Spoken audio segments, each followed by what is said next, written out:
Pois bem, nós temos então esse modelo econômico regulatório para o cálculo do preço do ponto de locação do compartilhamento de poste para empresas de telecomunicações. Observem que as variáveis utilizadas podem ser ajustadas para cada concessionária. Por exemplo, o que aconteceria se nós alterássemos o valor do custo direto previsto por ponto por ano de contrato? Vamos colocar um valor aqui arbitrário. Vamos supor que ao invés desse valor fosse um outro valor. Colocar esse. Automaticamente pode-se ver o impacto no preço por ponto. A premissa que se usa é essa, que qualquer que seja o custo, o preço tem que ser tal que pague todas as despesas incorridas, os tributos e a modicidade tarifária definida. E o valor presente seja nulo. Então, para o valor de modicidade tarifária escolhido, que foi de 53%, o modelo fornece um valor bastante coerente e é possível verificar que a partir de 57% de modicidade tarifária ocorre destruição do valor econômico da empresa. Ou seja, se você quiser forçar que o VPL daquele fluxo de pagamentos seja zero, o cálculo do G, que é o percentual da receita líquida, correspondente às despesas, aos gastos mensais, ótimo, vai ficar negativo e, portanto, ao invés de gerar receita, é o contrário. A empresa distribuidora estaria financiando a empresa de telecomunicações. Então, está tirando recursos do consumidor de energia elétrica para transferir para o acionista da empresa de telecomunicações. Por outro lado, para valores de modicidade tarifária abaixo de 56%, você tem valores que geram, é possível você ter o VPL igual a zero e remunerar de forma equilibrada todo o serviço. Então, esses parâmetros podem ser ajustados coerentemente. O que acontece se nós colocarmos 60% aqui? Ao colocar o valor de modicidade tarifária de 60%, o valor do ponto é apresentado um valor aqui, que na verdade corresponde a uma situação de destruição do valor econômico. O valor apresentado lá de 13,21, na verdade, é negativo. Por quê? Para que o VPL seja zero, o percentual de custos da receita líquida seria negativo. Então, você tem uma resposta do modelo econômico que indica que, com esse percentual de modicidade tarifária, não é possível você promover um equilíbrio ou um fluxo de caixa com um valor que zere o VPL desse contrato, a menos que a concessionária opte por, o que tem sido feito, por valores bem superiores para que possa fazer frente aos custos que ela incorre. Então, dito isso, acho que é importante a gente comentar sobre a normativa que rege esse relacionamento entre os agentes no que diz respeito ao compartilhamento de infraestrutura. Um documento importante é a Resolução Conjunta número 1, de 24 de novembro de 99, entre a ANEEL, a Anatel e a ANP. Esse regulamento conjunto para compartilhamento de infraestrutura entre os setores de energia elétrica, telecomunicações e petróleo estabelecem, então, as obrigações entre solicitantes e detentores de infraestruturas, né? E fica claro que o agente que explora serviços públicos de energia elétrica, serviços de telecomunicações de interesse coletivo, ou serviço de transporte dutoviário de petróleo, seus derivados e gás natural têm direito a compartilhar a infraestrutura de outro agente de qualquer desses setores de forma não discriminatória e a preços e condições justos e razoáveis na forma deste regulamento. Então, o que significa forma não discriminatória? Ora, o preço tem que ser aquele necessário para a cobertura dos custos incorridos na atividade de compartilhamento e que não gere grandes variações para solicitantes A, B ou C, independente do número de pontos que esteja contratando. O compartilhamento da infraestrutura entre os agentes dos setores de energia elétrica e telecomunicações deve estimular a otimização de recursos, a redução de custos operacionais, além de outros benefícios aos usuários dos serviços prestados, atendendo à regulamentação específica de cada setor. Então, essa resolução conjunta dita as bases, né? Os preços podem ser negociados livremente pelos agentes, observados os princípios da isonomia e da livre competição. Eles devem assegurar a remuneração do custo alocado à infraestrutura compartilhada e demais custos percebidos pelo detentor, além de compatíveis com as obrigações previstas no contrato de compartilhamento. Esse é um primeiro documento normativo. A nota técnica 27 de 2006 da Superintendência de Regulação da Distribuição, a Superintendência de Regulação Econômica da ANEEL, em 6 de junho de 2006, apresenta uma metodologia para o estabelecimento do preço de referência para os contratos de compartilhamento de infraestrutura.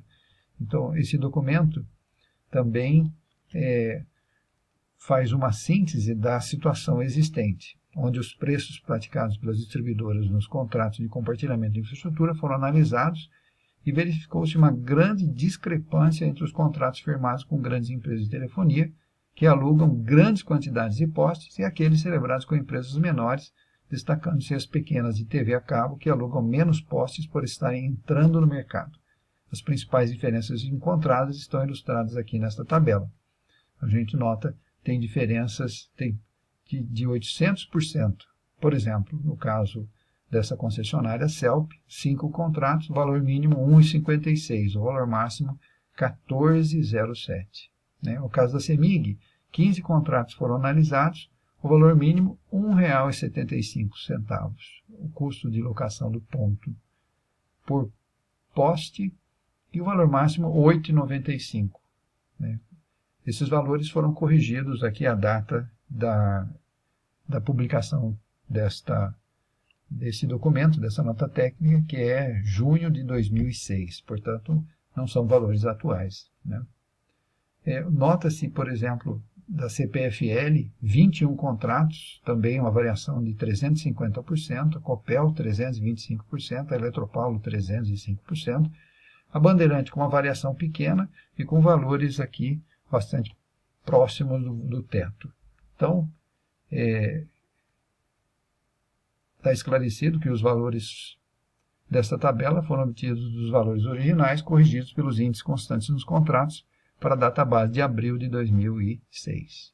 Essas diferenças ficam claras quando se utiliza um gráfico, por exemplo, no caso da CEMIG, a distância entre o valor de um contrato e de outro. Claramente, a inexistência de uma metodologia que permita se calcular de forma sistemática e coerente às premissas regulatórias o custo do compartilhamento e o preço justo a ser cobrado pelo serviço. Isso está escrito aqui, realçado, e a metodologia tem que ser uma prática de preços, suficiente para que não ocorra transferência de renda da detentora para o solicitante, ou seja, o consumidor da distribuidora de energia elétrica, para o acionista da empresa de telecomunicações, e nem a cobrança de preços muito elevados, que proporciona uma redução da tarifa dos consumidores de energia elétrica através da modicidade tarifária, porém subsidiados pelos usuários do serviço de telecomunicações, que acabam sendo os mesmos consumidores. Então, no fim das contas, esse fluxo econômico beneficia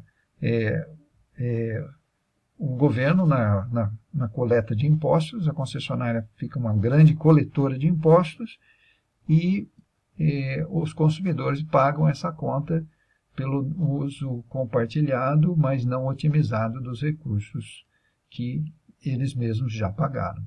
Então, essa questão do compartilhamento é algo que ainda precisa de uma metodologia que equilibre esses interesses. A livre negociação mostra não ser suficiente para isso. Então, esse documento detalha uma série de fórmulas para cálculo de custo, fornece uma fundamentação legal, né? E um outro documento importante de ser avaliado é a nota técnica número 51 de 2010 da Superintendência de Regulação da Distribuição da ANEEL, num processo, né, e que traz algumas contribuições relevantes. Por exemplo, numa análise de contratos, nessa época, 2010, 61 distribuidoras tinham 461 contratos. 42, ou seja, 9%, estavam sendo questionados na Justiça. Os preços praticados naquela época, em 2010, portanto, 8 anos atrás, variavam de R$ 1,50 a mais de R$ 9,00. Né? Uma grande variabilidade do número de pontos de fixação. 39% referem-se a contratação inferior a 1.000 pontos, enquanto 10% referem-se a contratações superiores a 100.000 pontos. Né? Valores dos contratos, né? 31% na faixa de 10 e 100 mil reais, e 45% desses contratos são inferiores a 5 mil reais. E a divergência aqui nos preços, né, e nas receitas oferidas. Tudo isso a variação entre preço mínimo e máximo também na casa de 3 a 5 ou até mais, né, de até 10 vezes. E esse documento vale a pena ser lido para ter ciência do impacto de se ter ou de não se ter uma metodologia uniforme para a avaliação dos reais custos e reais remunerações que essa atividade tem. Então, um outro documento também importante, agora de 2014, a Resolução Conjunta número 4, de 16 de dezembro, entre a ANEEL e a Anatel, aprova o preço de referência para compartilhamento de postos entre distribuidores de energia elétrica e prestadores de serviços de telecomunicações a ser utilizado nos processos de resolução de conflitos e estabelece regras para uso e ocupação dos pontos de fixação. Observem que ela estabelece um valor de R$ 3,19 como preço de referência e esse preço deve ser utilizado nos processos de resolução de conflitos. Ao definir um preço de referência, diminui-se, né, o trabalho das comissões em ter que avaliar caso a caso, porém, isso estimula também uma revisão dos contratos vigentes e uma vez que podem estar muito aquém dos valores necessários para promover o equilíbrio nesse tipo de compartilhamento. Então, existe uma série de obrigações aqui. Os distribuidores de energia devem zelar para que o compartilhamento mantenha-se regular às normas técnicas. Como garantir regularidade das normas técnicas? Devem notificar os prestadores de serviços de telecomunicações. A responsabilidade pela regularização técnica é da empresa de telecomunicações, né? Mas a execução sempre tem que ser acordada entre as partes. Se até que isso se regularize, ocorra algum acidente, alguma situação que leve a uma interrupção do fornecimento de energia elétrica, isso obviamente gera danos aos consumidores e à concessionária, que possa ser penalizada com os baixos indicadores. Né? A ocupação de pontos de fixação, a revelia das distribuidores de energia elétrica é proibido, porém, não é o que se observa na prática. Há casos de abusos, né, tanto da necessidade de fiscalização, acompanhamento e fiscalização constante.